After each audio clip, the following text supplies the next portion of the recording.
Dr. Eggman Nega leaned back in his chair and kicked his feet up to the computer console, mashing several buttons beneath his heels, while the computer beeped back in protest. "Oh, stop your complaining, you stupid machine! You don't know anything," Nega said, glancing up at the computer monitor. "Oh ho ho ho! Today certainly is quite a day, isn't it?" He grinned, stroking his mustache. "Yes, yes, quite a day indeed." He glanced behind his shoulder. 6 Chaos Emeralds set in a protective case. Light reflected off the gems, mixing into a kaleidoscope on the floor, while an Eggpon absently wiped the case with a towel.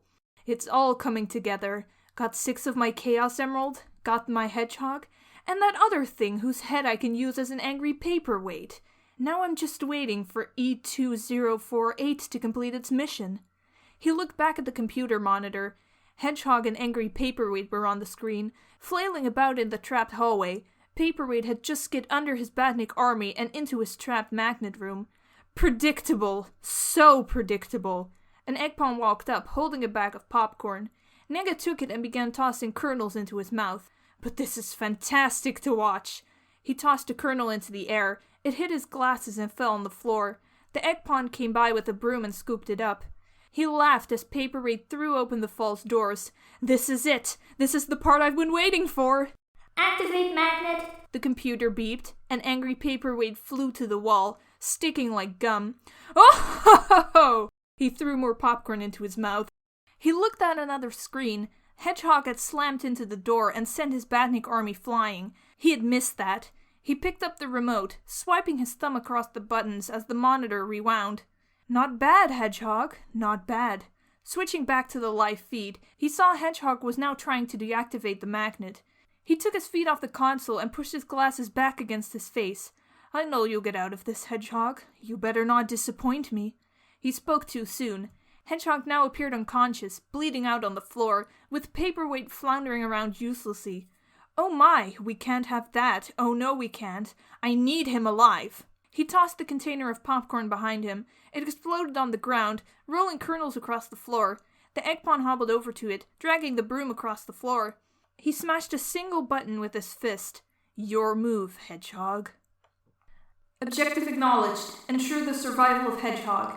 Metal Sonic was programmed to follow orders, and he had just received a direct order. He received it directly from this Hedgehog as he came online, right as his boot protocol checked each of his subsystems and prepared to load his hard drive.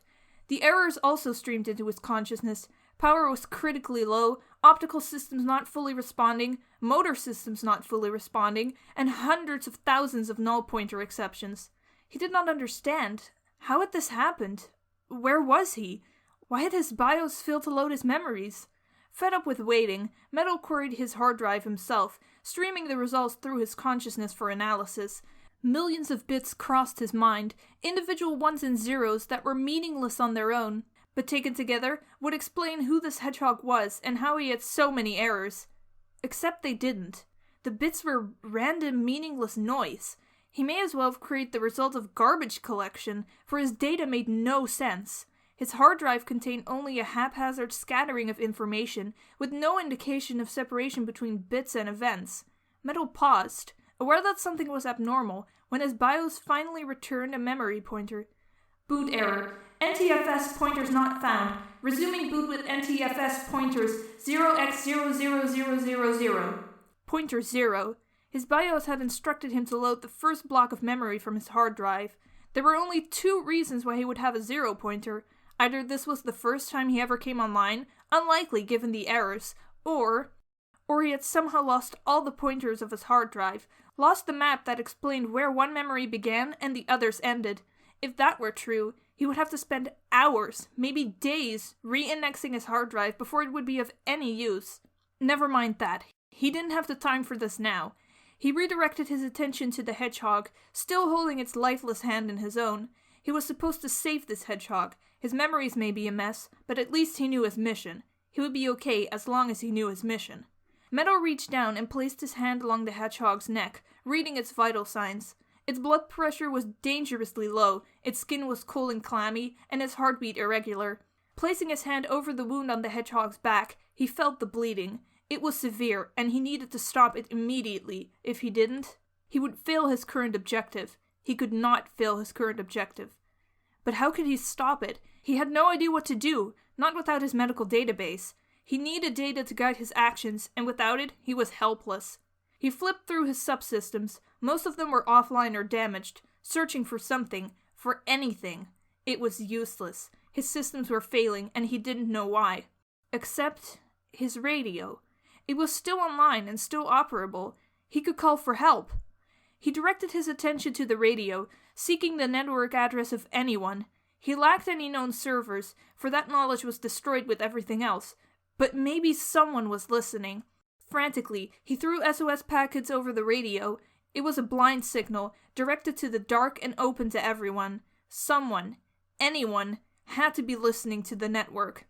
Nanoseconds stretched by, slowly and painfully. The hedgehog was in critical condition, and every delayed moment would lower the probability of its survival.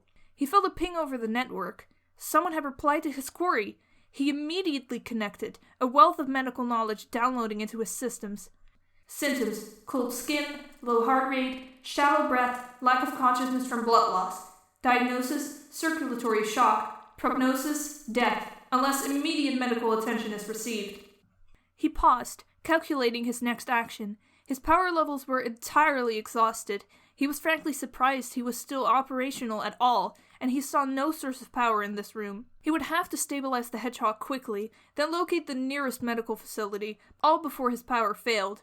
At least the network response was clear. He needed to stop the bleeding, but he lacked any proper equipment.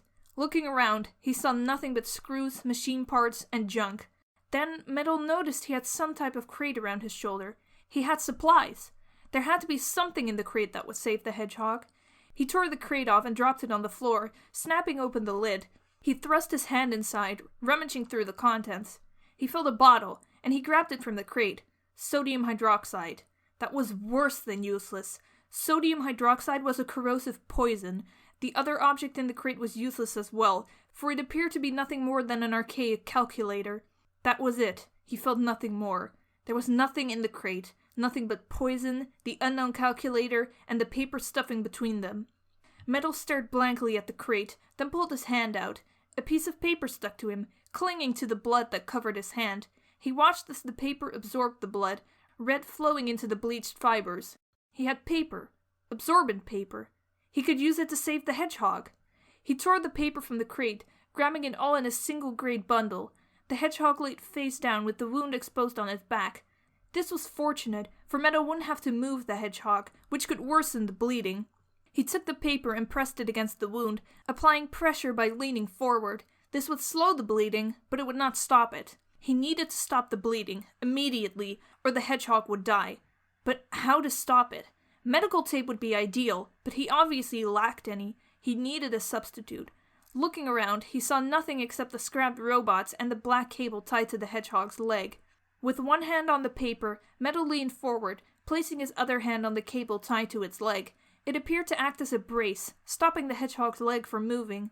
He could remove the cable and use it to stop the bleeding, but that would destroy the splint. If the leg really was broken, moving the hedgehog without bracing its leg would likely lead to permanent damage. Depending on the severity of the injury, the hedgehog may never walk again.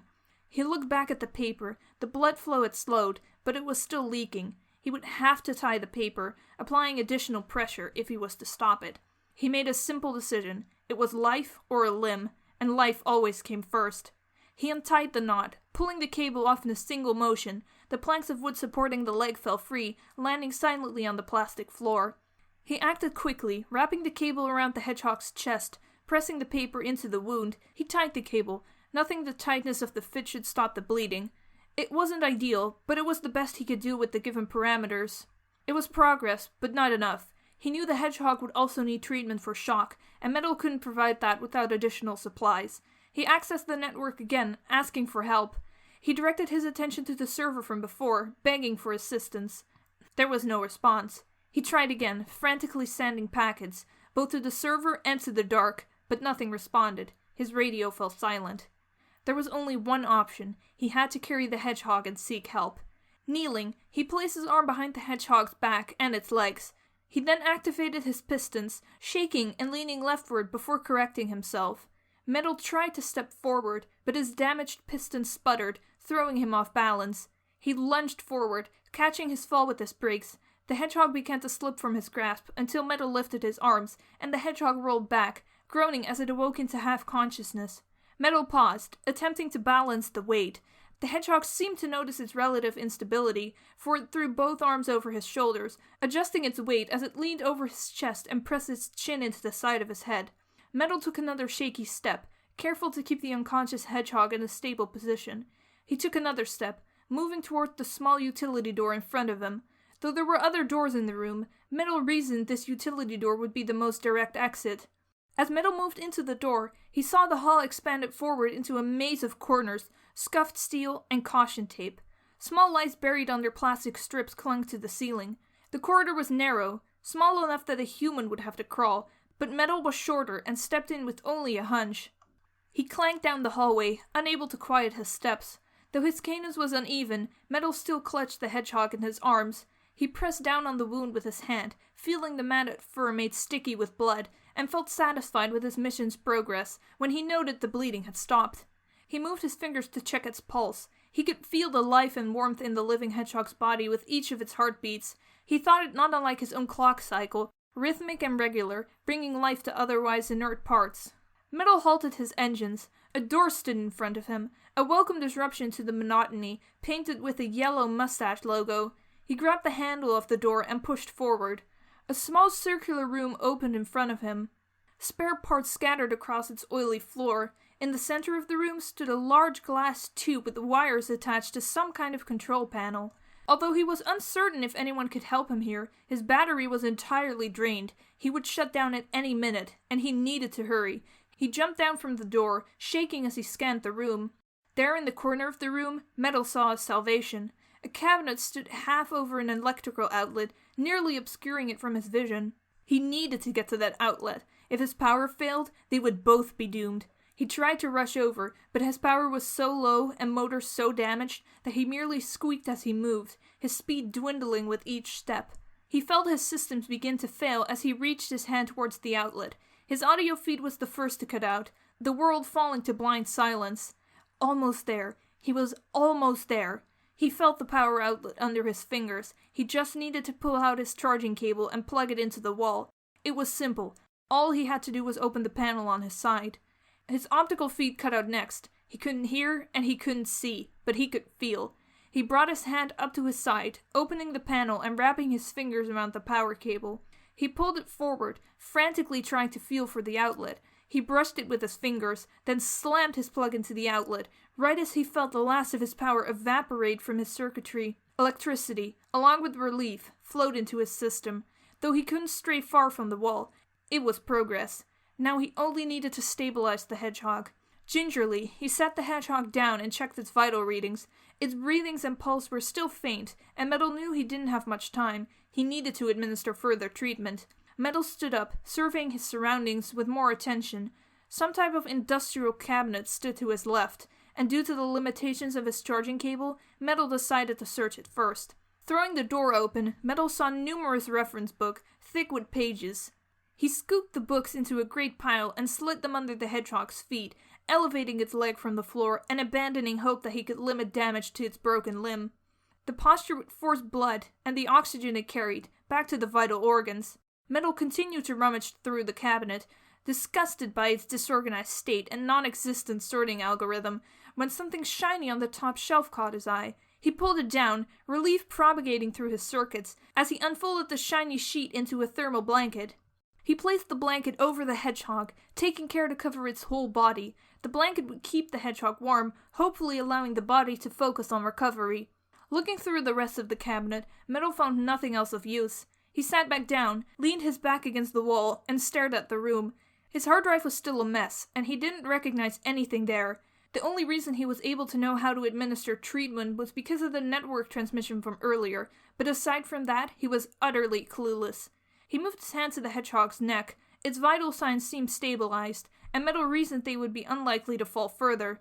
He settled next to the Hedgehog, pressing his side against it in an attempt to share the heat from his motors, and tried to call for help over the network again. There was still no response, so Metal deactivated all of his systems except his radio and directed all available power to his hard drive.